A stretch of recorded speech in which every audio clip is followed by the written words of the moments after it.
Y ahora sí, es momento de hablar de tecnología. Vamos a hablar de tecnología en el aula. Después de este tape, voy a presentarte a los invitados de esta noche.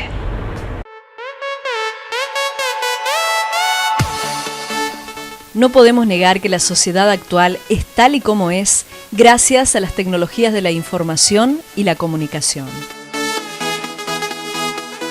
Nuestro día a día está lleno de experiencias relacionadas con aparatos eléctricos, pensados para facilitarnos la existencia. El sistema educativo no puede dejar de lado la gran importancia que tienen si pretende conseguir un desarrollo integral de los alumnos. En nuestra sociedad, la imagen y el sonido son más importantes de lo que lo han sido nunca. El despliegue audiovisual es muy útil para apoyar los mensajes orales y escritos, manteniendo un muy elevado nivel de interés y motivación. Diversos estudios realizados en los países desarrollados presentan diferentes razones para la adopción de las TIC en los centros educativos. Existen razones económicas relacionadas con los requisitos presentes y futuros de la economía y la necesidad que tiene actualmente la sociedad de contar con personal competente en el uso de las TIC.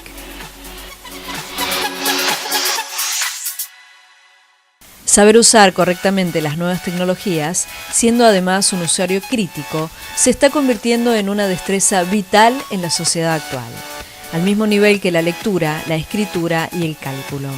En la sociedad actual, la brecha digital es una nueva forma de exclusión social.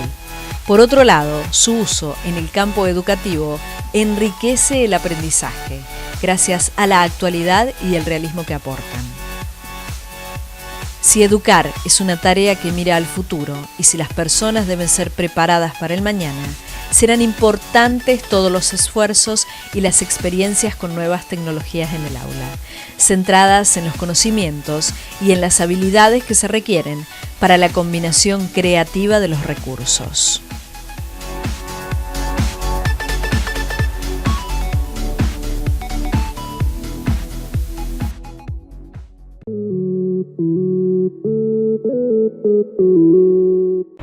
Y después de ver el tape sobre tecnología, es el momento de darle la bienvenida a los invitados de esta noche. Hoy nos visita el licenciado Pedro Figueroa, profesor y especialista en nuevas tecnologías. ¿Qué tal, Pedro? ¿Cómo va? Muy bien, gracias por la invitación. También le damos la bienvenida a la profesora de Lengua y Literatura en Instituto Carlos Saavedra Lamas, Laura Hernández. Buenas noches. Un gusto tenerlos en el programa. Las nuevas tecnologías, qué desafío, Pedro, ¿no? Asusta un poco por ahí a los profesores. Tal cual. ¿Cómo nos involucramos en la tecnología? ¿Cómo lo llevamos adelante? Lo que pasa es que es un proceso que se dio medio de manera intempestiva. Las tecnologías aparecieron primero en la vida diaria y después en la escuela, pero de manera un tanto abrupta para los docentes, que primero tuvimos las tecnologías en el aula y después empezamos a ver qué hacíamos con esas tecnologías y qué hacíamos con los chicos que venían con todo un manejo de la tecnología muy fuerte y que la realidad también se iba metiendo dentro de la escuela. Claro, porque desde muy chiquitos los chicos están con la compu y cómo no incluirla en el colegio, exactamente, en el aula, ¿no? Demandan cómo no incluirla en el aula y cómo incluirla para que tenga un sentido pedagógico también. Es ese doble desafío, ¿no? Incluirlas por incluirlas no tendría por ahí demasiado sentido. Y el desafío mayor para el docente es adaptarse a esta nueva educación del siglo XXI, a esta forma en la que el docente se tiene que correr del lugar del sabelotodo, que tiene que contemplar, aprender con el alumno muchas veces la cuestión instrumental o de la tecnología, y que tiene que capacitarse, descubrir, innovar, aprender, cambiar las formas de dar la clase, cambiar la forma en la que se plantean las actividades, cambiar los tiempos, los ritmos, porque para un docente involucrar las tecnologías significa casi ser docente 24 horas al día, con los correos, con las aulas virtuales, con lo que fuera. Exactamente. Entonces, es todo un cambio mucho más profundo dentro de las escuelas que solamente tener o no tener netbook, tener o no tener tablet, usar o no usar el celular. Es más profundo porque va a la raíz del ser docente.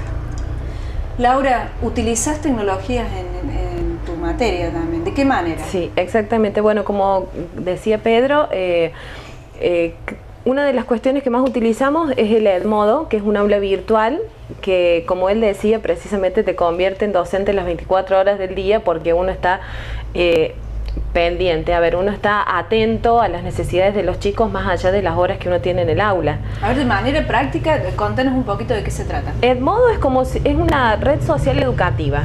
Tiene una interfaz similar a lo que es Facebook. Ellos cuando lo ven por primera vez piensan eso inmediatamente porque tiene los mismos colores. Es un espacio en el que ellos pueden hacer consultas, entregar actividades que no es la forma habitual a la que estamos acostumbrados.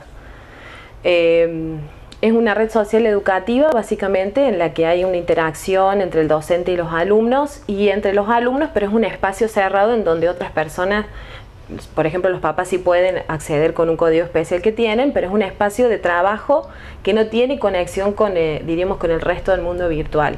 Se pueden intercambiar videos, se pueden intercambiar archivos PDF, se pueden hacer infinidad de tareas y sigue siendo un espacio cerrado como el aula, pero con esa ventanita y esa posibilidad de ir. Hay una motivación más, ¿no? Para los chicos. Claro, hay muchos que les gusta, hay otros a los que les resulta a lo mejor indiferente porque Facebook no es, que es cuya interfaz es muy similar a la de Edmodo, no es precisamente en la red social que usan, a lo mejor están más acostumbrados a la inmediatez y a la extensión más cortita que es el Twitter, pero por lo menos por ahora a mí me gusta más esta cuestión un poco más extensa y no algo tan cortito, tan instantáneo, sino que se puede trabajar un poco más en el tiempo. Pedro, desde el siglo pasado a ha cambiado mucho la educación, han cambiado los chicos, digamos, ¿no? Desde hace 10 años a esta parte, no Sí, te vayas claro. tanto al otro siglo. Son cambios muy abrumadores y muy ¿Cómo nos muy rápidos. ayornamos? ¿Cómo se ayorna el profe? Bueno, la cuestión principal es la capacitación.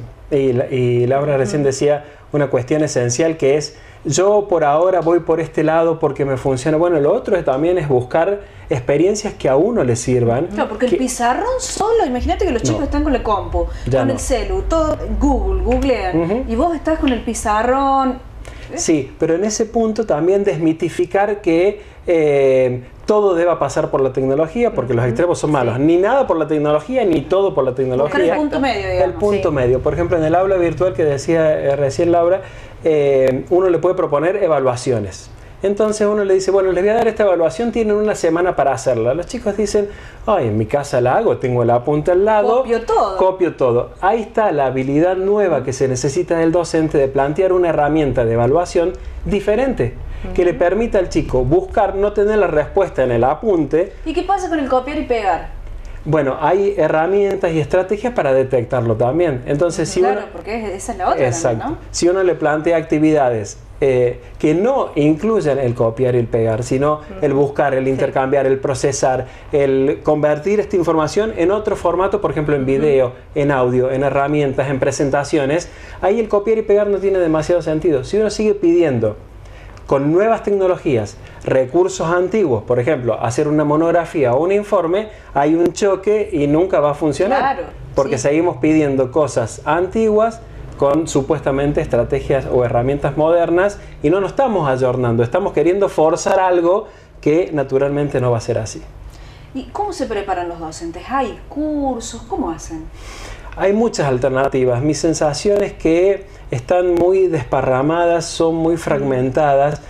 No hay todavía una política de Estado que tome a la educación del siglo XXI como realmente lo que se necesita. Por esta base que te decía al principio. Primero llegaron las tecnologías y después empezamos a ver qué hacíamos con esas. Sí. Entonces, desde el punto de partida ya hay una cuestión que fue forzada y que tuvimos que revisar como docentes. Hay instancias Se encontraron públicas, como sorprendidos los profesores, las maestras. Y al día de hoy muchas maestras o profesores de muchos años siguen con ese estado de sorpresa. Pero Y hay hay gente más grande por ahí, que hay ¿no? algunos que se niegan inclusive, ¿no? Claro.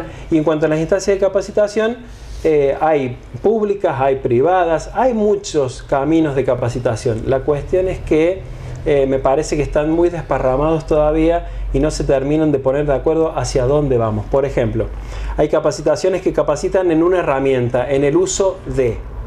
Pero en realidad esa herramienta el año que viene va a ser antigua, va a ser vieja. Y vamos a tener que volver a hacer una nueva capacitación para la nueva que salió. la capacitación debería ir por el lado de nuevas competencias, lo que se conoce como alfabetización digital. Así como aprendimos a leer y escribir, ahora tenemos que aprender a buscar información, procesarla, saber cuándo es verdadera, cuándo es falsa, comunicarla, transformarla a otros formatos. Y todo eso requiere mucho tiempo, tanto para el docente como para el alumno. Tal cual. Para el alumno también, no es solo me parece que sí, claro. Tal cual, tal cual.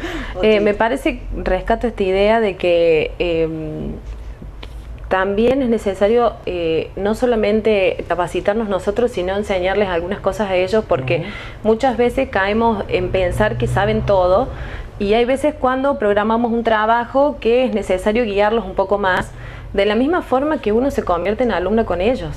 Porque a mí me ha pasado que hay muchas cosas que yo he aprendido a agilizar, o herramientas que a lo mejor eran muy obvias y estaban en la compu y yo nunca las había usado, y vino uno de ellos en 2 segundos y me dijo, mira, profe, se puede armar a hacer así de esta forma. Vamos aprendiendo juntos, digamos. Claro. Esa debería ser la actitud, claro. Y en cuanto a la capacitación, o sea, coincido con Pedro, yo he encontrado algunos cursos. El último que hice fue sobre el uso de aplicaciones móviles en el aula, que fue muy interesante, pero sinceramente lo mío pasó más por una cuestión de curiosidad. Entonces uno es sentarse a leer blogs educativos, hay muchas páginas que hablan sobre el tema. Laura, Pedro, vamos a un corte así de chiquito, volvemos en un ratitito. Vamos a una breve pausa y ya regresa Proyecto Educativo, un espacio de Instituto Carlos Saavedra Lamas.